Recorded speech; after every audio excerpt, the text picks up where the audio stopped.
en A Pie de Calle, este programa que nos trae tantas cosas maravillosas, como la que es estar hoy sentados en un cine con Imanol Arias, que es todo un placer. ¿Cómo estás? Muy buenos días, para mí también. Estar sentado en un cine es un placer, pero hoy es especial, sí.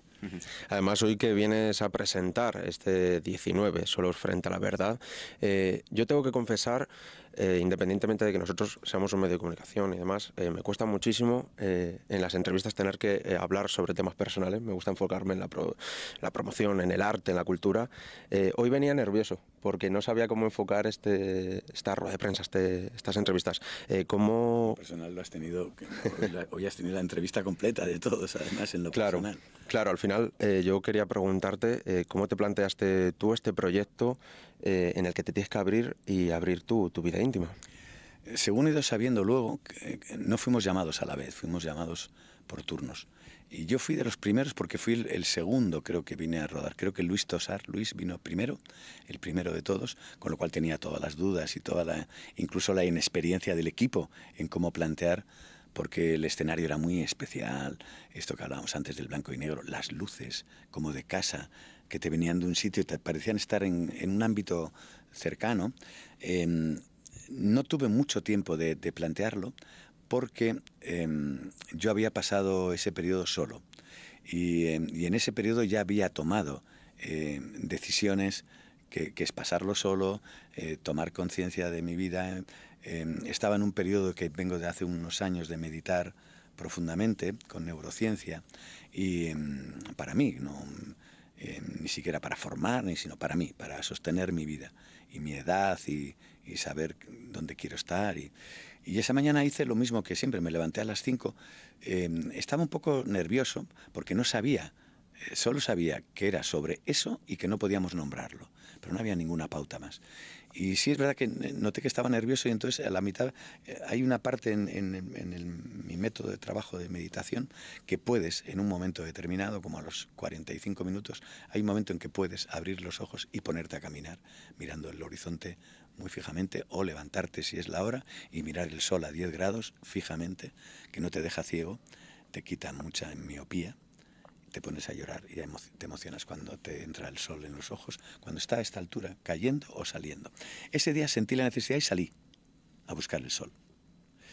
Y ese hecho mismo fue lo que luego conté. Era buscar el sol, es buscarme a mí mismo, aceptar quién soy, cómo estoy, qué edad tengo, qué quiero hacer. Y como en la pandemia había muchas interferencias, yo buscaba siempre no caer en broncas con nadie, porque además me parecía injusto frente a gente que se podía haber equivocado, gente que podía haber fallado en circunstancias tan complejas, en ponerme a tener bronca, lo único que me hacía era ponerme yo malo también. Uh-huh. Y decidí tomar el presente y hasta ahora he seguido así. Me resultó muy interesante quitarme pesos. Decidí hacer Muerte de un viajante, que es una función que te exige que no tengas ninguna pretensión de alarde. Tienes que hacerla en una edad en que sepas mucho del oficio para no alardear, porque es una pieza cruda en la que solo se habla. Es como este documental. Y este documental me ayudó a entender por dónde. Creí que iba a ser más fácil, luego me resultó mucho más difícil porque no sabía hacerla. Yo creí que sabía hacerla, pero no. Pero sí, esa cosa de, bueno, pues ahora voy a llevar palabras por España todo el tiempo. Entonces hice funciones en Madrid, llevo 200 funciones, he hecho 130 funciones fuera, voy a llegar, me quedan otras tantas todavía, y esa es la conciencia que saqué. Con el tiempo te vas dando cuenta que muchas de las premuras fueron errores, hay sinvergüenzas por medio, aquí, allí, fuera, solo un solo país que provoca el asunto, que es el único fabricante de material. Era todo como para cabrearte demasiado.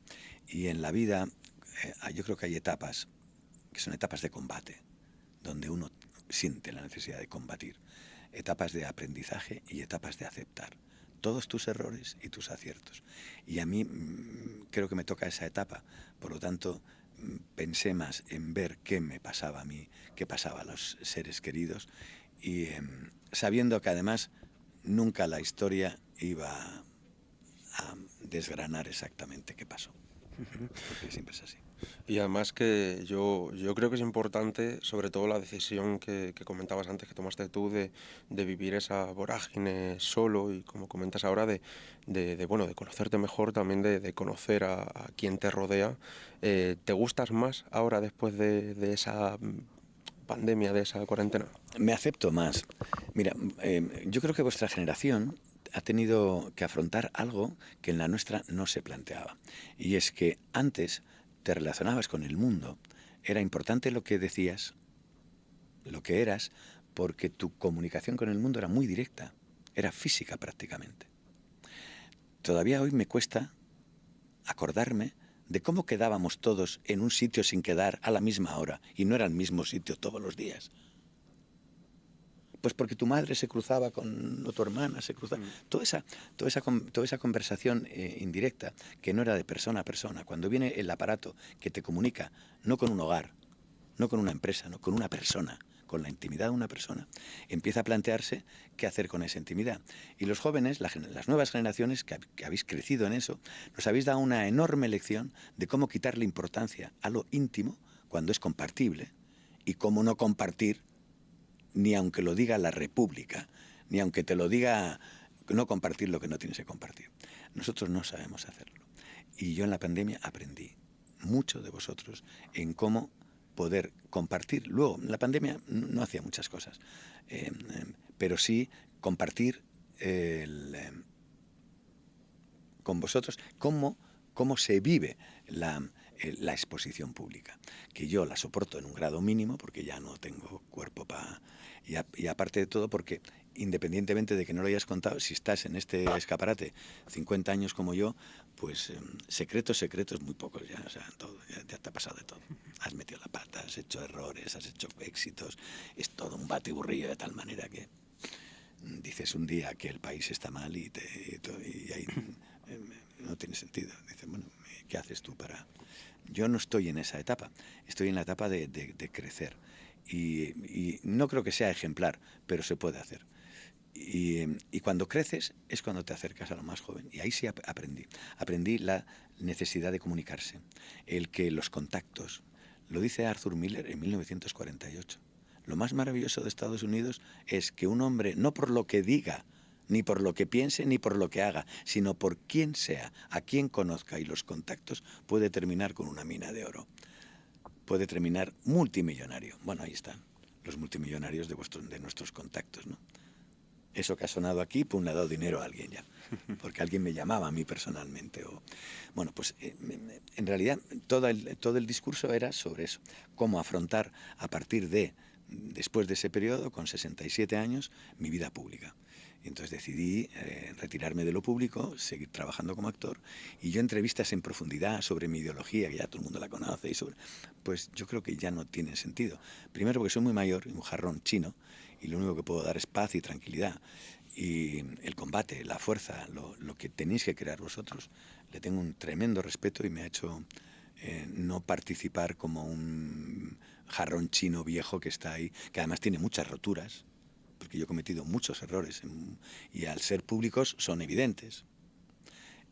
No quería manchar con eso. Y ese ha sido el aprendizaje.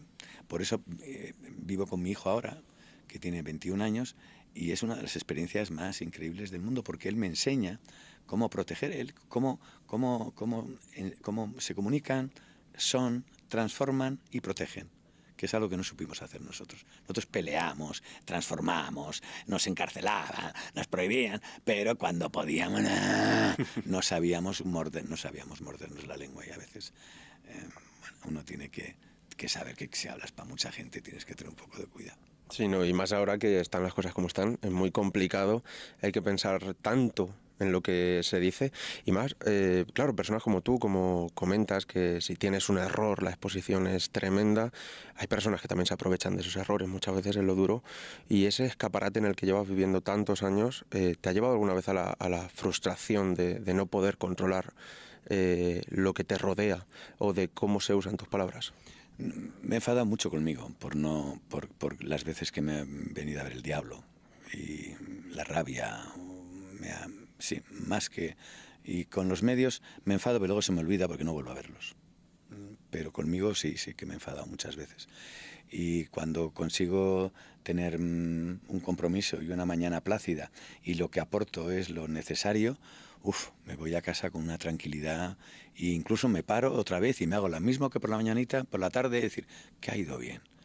En realidad, ¿qué he aprendido? He estado con, no sé, hoy estoy viendo a vosotros la edad, cómo rodáis, cómo estás planteando la entrevista desde un lado que me parece sorprendente. Eso es lo que me llevo a casa. Y aprendo mucho, de verdad que sí. Y además protejo lo más importante, y es que yo solo sé hacer una cosa, que es actuar. Y si no protejo eso, lo demás, soy como cualquiera. Pero actuar tengo que protegerlo, porque eso sí lo sé hacer.